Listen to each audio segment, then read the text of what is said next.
CM Chandrababu అధ్యక్షతన మంత్రులు వివిధ శాఖల కార్యదర్శులతో నిర్వహించిన కీలక సమావేశంలో డిప్యూటీ సీఎం పవన్ కళ్యాణ్ కీలక వ్యాఖ్యలు చేశారు. పల్లె పండుగ కార్యక్రమం కింద గత ఏడాది 2,500 కోట్లు మంజూరు చేస్తే ఇప్పుడు 2.0 కింద 5,700 కోట్లు, అడవితల్లి బాటకు 1,005 కోట్లు, సాస్కి 2,123 కోట్లు, మొత్తం 11,328 కోట్లు మంజూరు చేశామని వెల్లడించారు. ఉన్న తక్కువ వనరులను ఉపయోగించుకొని ఎక్కువ కార్యక్రమాలు నిర్వహిస్తున్నామన్నారు. ప్రధాని సహాయ సహకారాలు, ముఖ్యమంత్రి అనుభవం ఎంతో ఉపయోగపడుతుందని వెల్లడించారు. ప్రతి రూపాయి క్షేత్రస్థాయిలో కనిపించాలని, ప్రాజెక్టులు పారదర్శకంగా చేపట్టాలని సూచించారు. క్షేత్రస్థాయిలో ఉదాసీనత కనిపిస్తోందని డిప్యూటీ సీఎం అసహనం వ్యక్తం చేశారు. ముఖ్యమంత్రి తాను అకౌంటబిలిటీ ఫిక్స్ చేసుకున్నామని, అందుకే క్షేత్రస్థాయిలో ఫలితాలు రావాలని కోరుకుంటున్నామని పవన్ స్పష్టం చేశారు.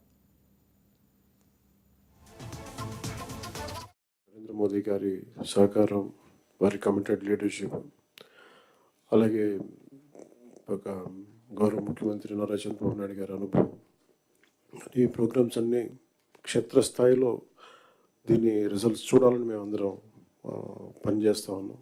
మా అందరం కూడా కలిసి పనిచేయాల్సిన అవసరం ఉంది. This appointment and commitment must be clearly understood by the administration.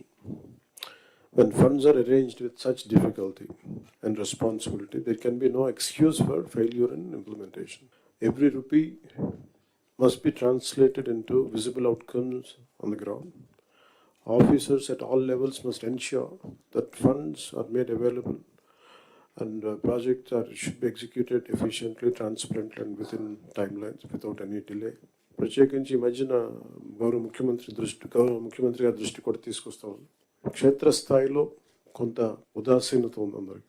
ఆ రిజల్ట్స్ మేము గౌరవ ముఖ్యమంత్రి గారు మాకు ఇచ్చినంత టార్గెట్స్గా మేము ఇంకా కిందికి వెళ్తా ఉంటే కొన్ని ఎక్స్క్యూజెస్ కనిపిస్తాను. దయచేసి అవన్నీ లేకుండా చూడండి. ఎందుకంటే మేము 4 గోడల మధ్య కూర్చునే వ్యక్తులు ఎవరు కాదు. అంతా చాలా అద్భుతంగా ఉంది, ప్రశాంతంగా ఉంది, అట్లాంటివన్నీ ఉన్నాయి. కానీ బట్ యాక్చువల్గా కొన్ని చూస్తే చాలా గ్యాప్స్ ఉన్నాయి. అవి కొంచెం మేము ఈ డిపార్ట్మెంట్స్లో ఉన్నతాధికారులు అందరూ కూడా దయచేసి అది ఒక్కసారి మీరు క్షేత్రస్థాయిలో we have to fix accountability. గౌరవ ముఖ్యమంత్రి గారు అసెంబ్లీలో కానీ నేను కానీ we have fixed accountability for hour cells in the assembly in front of people.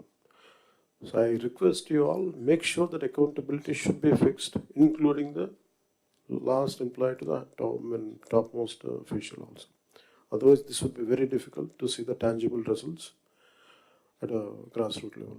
Hi viewers, ఈ వీడియో మీకు నచ్చినట్లయితే లైక్ కొట్టి షేర్ చేసి వైకే టీవీని సబ్స్క్రైబ్ చేసుకోండి.